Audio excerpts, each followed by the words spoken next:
أما بعد فأعوذ بالله من الشيطان الرجيم بسم الله الرحمن الرحيم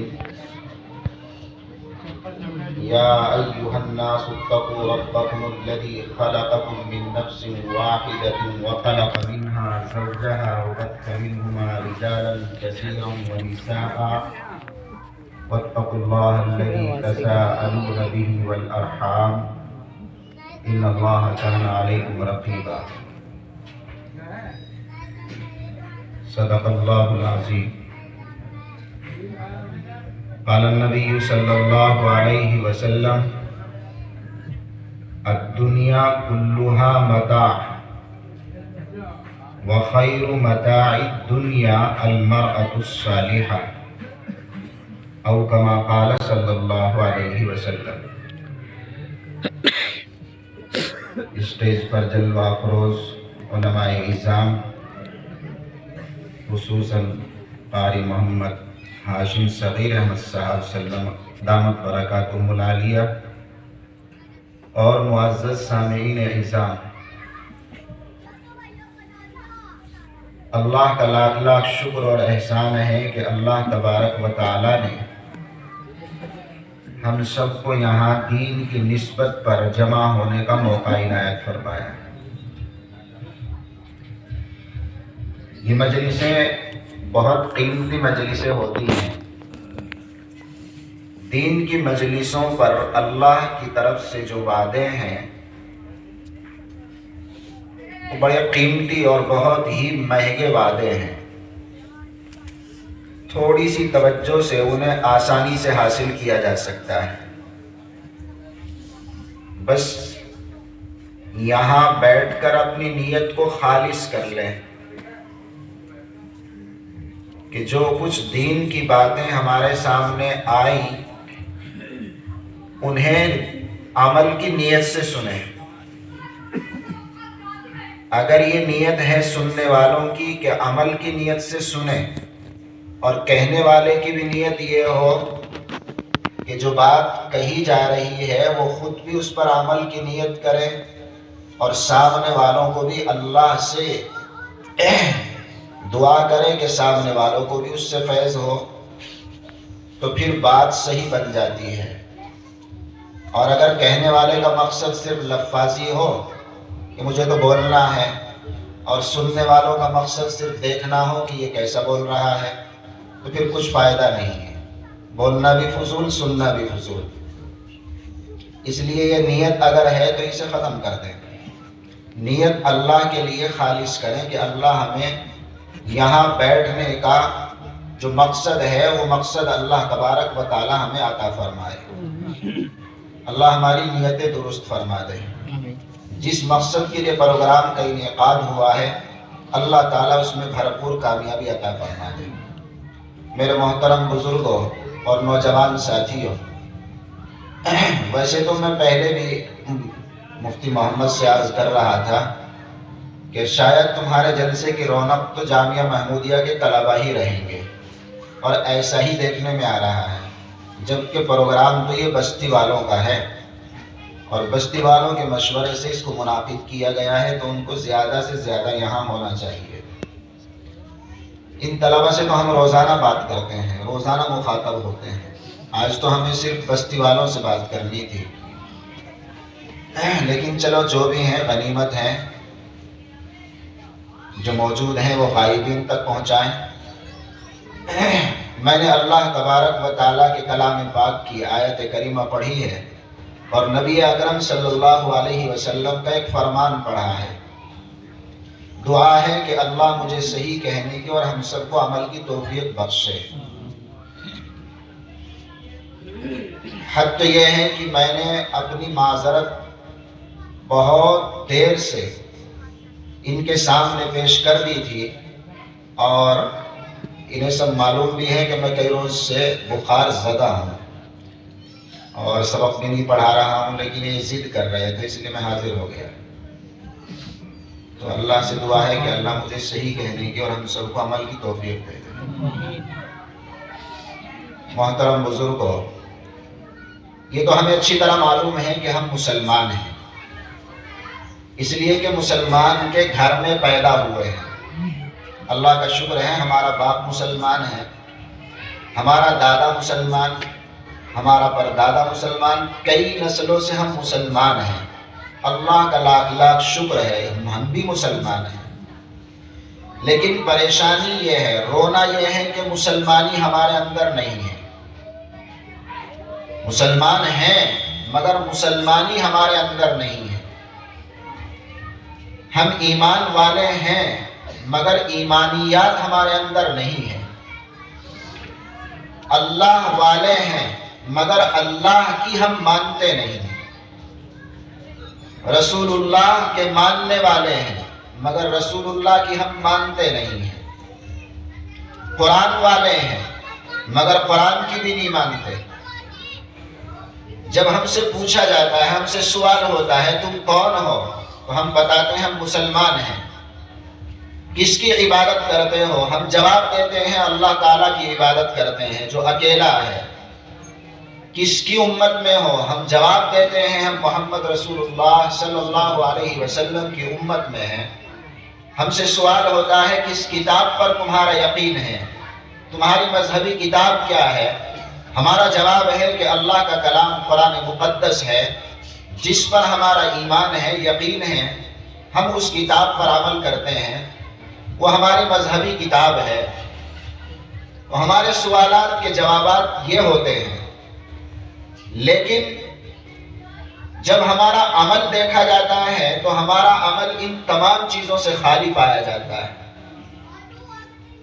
جب بات آتی ہے ماننے کی، جب بات آتی ہے عمل کی، جب بات آتی ہے اخلاق کی، جب بات آتی ہے کردار کی، جب بات آتی ہے رفتار و گفتار کی، جب بات آتی ہے ہمارے کھانے پہننے کی، جب بات آتی ہے ہمارے جاگنے سونے کی، جب بات آتی ہے ہماری معاشرت کی، تو پھر ہمارا معاملہ سب الٹا ملتا ہے۔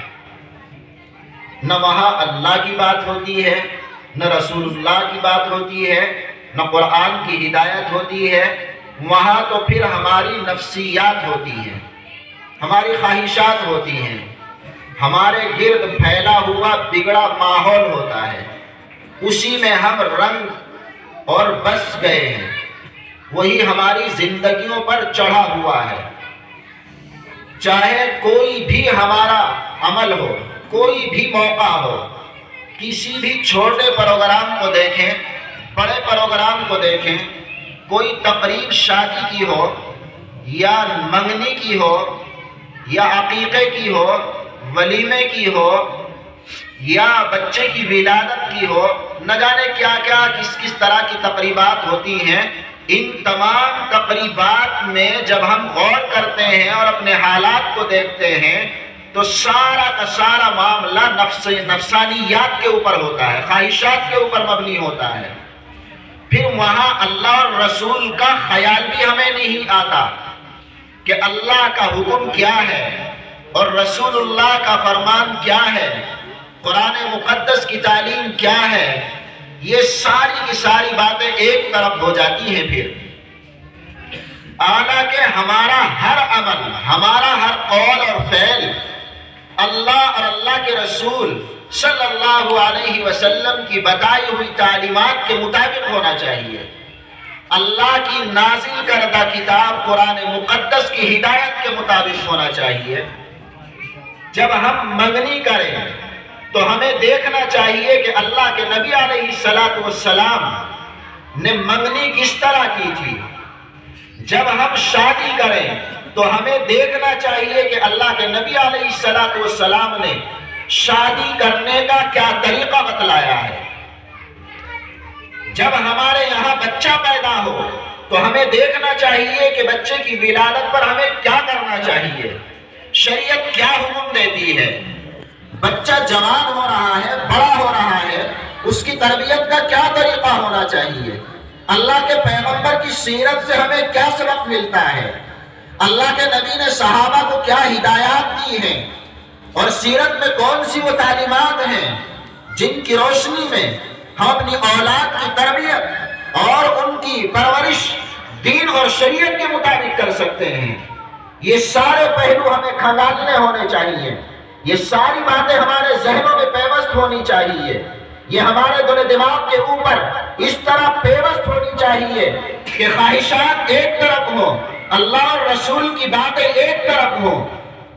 مومن کا امتحان ایسے ہی موقع پر ہوتا ہے، ایمان کی جانچ، ایمان کی پڑتال، ایمان والوں کی آزمائش ہر قدم پر ہے، ہوتی رہی ہے، ہو رہی ہے، ہوتی رہے گی۔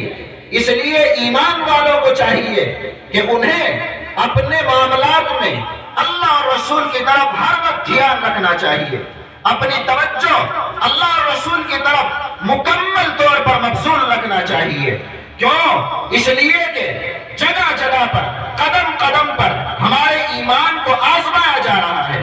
اللہ کے نبی علیہ السلام کے اوپر آزمائشیں آئی ہیں، صحابہ پر آزمائشیں آئی ہیں، ان کے ایمان کو اللہ نے پرکھا ہے، اللہ نے جانچا ہے، اور ایمان کو پرکھ کر، ایمان کو جانچ کر اللہ تبارک و تعالیٰ نے ان کے ایمان کو کسوٹی قرار دیا ہے، معیار قرار دیا ہے، اور دنیا کے انسانوں کو للکارا ہے۔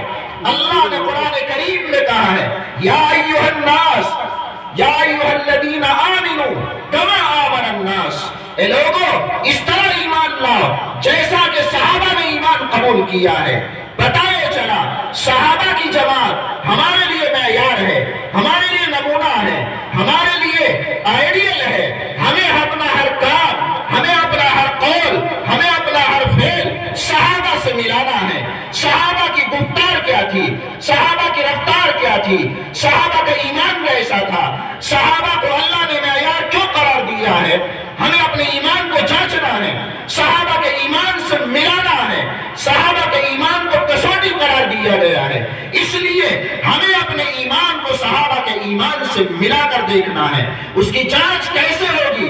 اس طرح کہ جب ہمارے سامنے ہمارے گھریلو معاملات آتے ہیں اور ایک طرف اللہ کے نبی علیہ السلام کی تعلیم ہوتی ہے، تو ہمیں دیکھنا اس وقت ہے آیا ہم اپنے گھریلو ماحول سے متاثر ہو جاتے ہیں یا اللہ کے نبی کی سیرت کو سامنے رکھتے ہیں۔ اگر ہم گھر کے ماحول سے، معاشرے سے بہت متاثر ہوتے ہیں، اپنے خاندان کے رسومات سے متاثر ہوتے ہیں، اپنے رسم و رواج سے متاثر ہوتے ہیں، سیرت پاک کو چھوڑ دیتے ہیں، سیرت پاک کو پس پش ڈال دیتے ہیں، تو ہمارا ایمان کمزور ہے، ہمارے ایمان کی سطح بہت نیچے جا چکی ہے، ہم ایمانیت پر قائم نہیں ہیں، ہمارے ایمان میں بہت ضعف آ چکا ہے۔ اور اگر معاملہ اس کے برعکس ہے کہ ایک طرف اللہ کے نبی کی سیرت ہے، ایک طرف ہماری خواہشات ہیں، ایک طرف قرآن مقدس کی ہدایات ہیں، ایک طرف ہمارے رسم و رواج ہیں، ایک طرف اللہ کا فرمان ہے، ایک طرف ہمارے بدعات و خرافات ہیں، ہمارے ماحول کے بگڑے ہوئے حالات ہیں، تو ایسے موقع پر اگر ہم ان تمام رسوم و رواج کو، تمام خرافات کو، بگڑے ہوئے حالات کو اور اپنے معاشرے کو ایک طرف ڈال دیتے ہیں اور اللہ کے رسول کی اور قرآن مقدس کی ہدایت کو اپنے دامن سے وابستہ کرتے ہیں، اپنے سینے میں اتارتے ہیں، عمل اور کردار سے اس کا اظہار کرتے ہیں، تو پھر ہمارا ایمان سلامت ہے، ہم مومن کامل ہیں، یہ پہچان ہے، اور ہم اپنی آزمائش میں پورے اتر رہے ہیں۔ اور اگر ایسا نہیں ہے تو ہم آزمائش میں ناکام ہیں میرے بھائیوں۔ آزمائش کے وقت، امتحان کے وقت دو باتوں میں سے ایک ضرور ہوتی ہے، یا تو آدمی کامیاب ہوتا ہے یا ناکام ہوتا ہے، اور کامیاب آدمی کو انعامات سے نوازا جاتا ہے، اور جو ناکام ہو جائے اس کے اوپر لعن طعن ہوتا ہے، اسے برا بھلا کہا جاتا ہے، اسے کوئی اچھی نگاہ سے نہیں دیکھتا ہے۔ اس لیے بہتر انسان وہ ہے جو آزمائش میں کامیاب ہو جائے اور انعام کا مستحق ہو جائے۔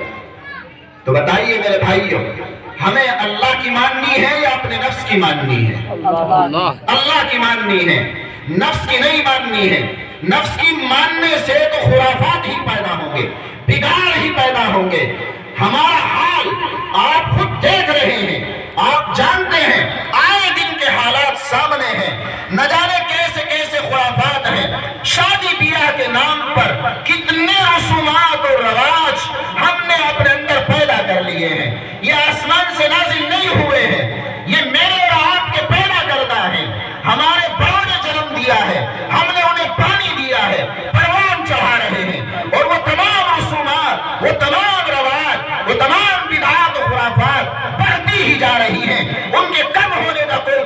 نہیں، ان کے کم ہونے کا کوئی مطلب نہیں۔ کیسے ہوگا؟ جب ہم کم کرنے کی نہیں سوچیں گے، جب ہم انہیں ختم کرنے کا کوئی پلان نہیں بنائیں گے، کوئی منصوبہ نہیں بنائیں گے، کوئی اسکیم نہیں بنائیں گے، تو کیسے ہم ان رسومات پر کنٹرول کر پائیں گے؟ کیسے ہم ان رواج کو ختم کر پائیں گے؟ کیسے وہ بگاڑ دور ہوگا؟ نہیں ہو سکتا، وہ بڑھتا ہی جائے گا۔ جس چیز کو بڑھاؤ گے وہ بڑھتی جائے گی، جسے گھٹاؤ گے وہ گھٹ جائے گی۔ ہم نے شریعت کو گھٹا دیا، ہم نے شریعت کو پامال کر دیا، ہم نے سنتوں کا جنازہ نکال دیا، ہم نے قرآن تعلیمات کو ختم کر دیا۔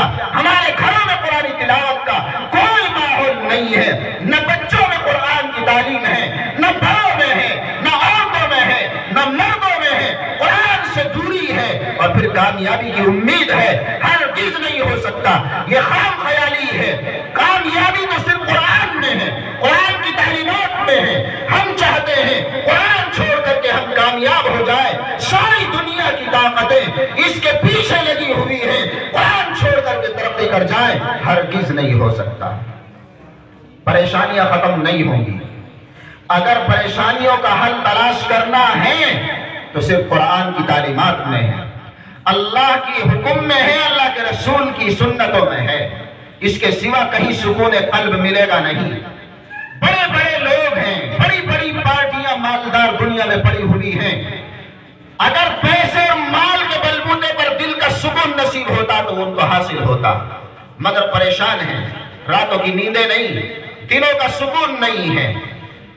وجہ دین سے دوری ہے، دین ان کی زندگیوں میں نہیں ہے، اللہ اور اللہ کے رسول کی تعلیمات نہیں ہے، اس لیے پریشانیوں کے انبار ہیں، پریشانیوں کے ڈھیر ہیں، مصائب کے آلام کے ڈھیر ہیں، اور کبھی کسی پل سکون نہیں ہے۔ میرے بھائیوں، اگر سکون چاہیے تو شریعت پر آنا پڑے گا، قرآن و سنت پر آنا پڑے گا، بیاہ شادیوں کے رسومات کو ختم کرنا پڑے گا۔ جب دو آدمی اپنے بیٹے اور بیٹی کا رشتہ کرنے کی بات کرتے ہیں تو اول تو بڑے پیار سے بات شروع کرتے ہیں، کوئی ضرورت نہیں جہیز کی، ہمیں تو بس لڑکی چاہیے، ہمیں تو بس لڑکی کے علاوہ کچھ نہیں چاہیے، ہمیں تو بس دو آدمی آئے تو ان کو آپ ذرا چائے پانی کو پوچھ لیجئے، اس کے سوا کوئی اور ضرورت نہیں ہے۔ بات شروع ہو جائے گی اور پھر خدا نہ کرے، اللہ کرے، ایسے حالات پیدا ہو جاتے ہیں کہ سودا بازی ہوتی ہے، سودا، جیسے منڈی میں کسی سامان کے خرید و فروخت کی آواز اور نیلامی ہو رہی ہو، ہر چیز طے ہو رہی ہے، کیا دو گے، کتنا دو گے، نقد کیا ہوگا، سامان کتنا ہوگا، کھانا کیسا دو گے، بارات کتنی منگاؤ گے، یہ سارے پلان طے کیے جاتے ہیں۔ کیا یہ شادی ہے؟ اسے شادی کہیں گے یا سودا بازی؟ یہ تو سودا بازی ہوئی میرے بھائیوں، یہ شادی کہاں ہے، یہ تو سودا بازی ہے۔ ایک سامان گویا فروخت ہو رہا ہے، اس کی قیمت لگائی جا رہی ہے، اسے شادی کیسے کہو گے؟ یہ معاشرہ بگڑ رہا ہے۔ شادی کا یہ مطلب نہیں ہوتا ہے، شادی کا مطلب تو یہ ہوتا ہے ایک اچھی لڑکی تلاش کرو، ایک اچھا لڑکا تلاش کرو، دونوں دیندار ہونے چاہیے۔ لڑکی والوں کی یہ دیکھو، لڑکی والوں کی یہ خواہش ہو کہ لڑکا دیندار ہو، گھرانہ دیندار ہو، لڑکے والے بھی یہ تلاش کریں، لڑکی دیندار ہونی چاہیے، لڑکی باادب باسلیقہ ہونی چاہیے، گھر چلانے کا ڈھنگ آنا چاہیے۔ یہ چیزیں ہوتی ہیں دیکھنے کی میرے بھائیوں، لیکن ان چیزوں کو تو ہم خیال میں بھی نہیں لاتے۔ لڑکی کو دیکھنے آئیں گے، لڑکی دیکھنے کے اوپر خرافات ہیں، لڑکی دیکھنے آ رہے ہیں، 10 آدمی آئیں گے، 10 آدمی آئیں گے، عورتیں مرد اکٹھے ہو کر لڑکی دیکھنے آ رہے ہیں۔ اب وہ لڑکی سے کیا کیا دیکھیں گے؟ لڑکی کو چلا کے دیکھیں گے، لنگڑی تو نہیں ہے، لڑکی سے کچھ پڑھوا کے دیکھیں گے، پڑھوانا یعنی اردو نہیں، کچھ ہندی انگلش وغیرہ کی تحریر پڑھوائیں گے، کچھ پڑھی لکھی ہے یا نہیں، آواز کیسی ہے، ذرا آواز اچھی ہے یا بھدی ہے پتہ چل جائے گا، تو اس سے کچھ پڑھوا کے دیکھیں گے، دوپٹہ اتروا کے دیکھیں گی، عورتیں بے حیائی کا اظہار، دوپٹہ اتار کے دیکھیں گی، بال ذرا چھوٹے تو نہیں ہے، بڑے تو نہیں ہے، بال بھی پیمائش کیے جا رہے ہیں، ہر چیز دیکھی جائے گی، لڑکی کا چلنا دیکھا جائے گا، بولنا دیکھا جائے گا، بال دیکھے جائیں گے، چال دیکھی جائے گی، اس کا ڈھال اور انداز دیکھا جائے گا، رنگ روپ دیکھا جائے گا، اس کا قد دیکھا جائے گا، مگر دین نہیں دیکھا جائے گا۔ دین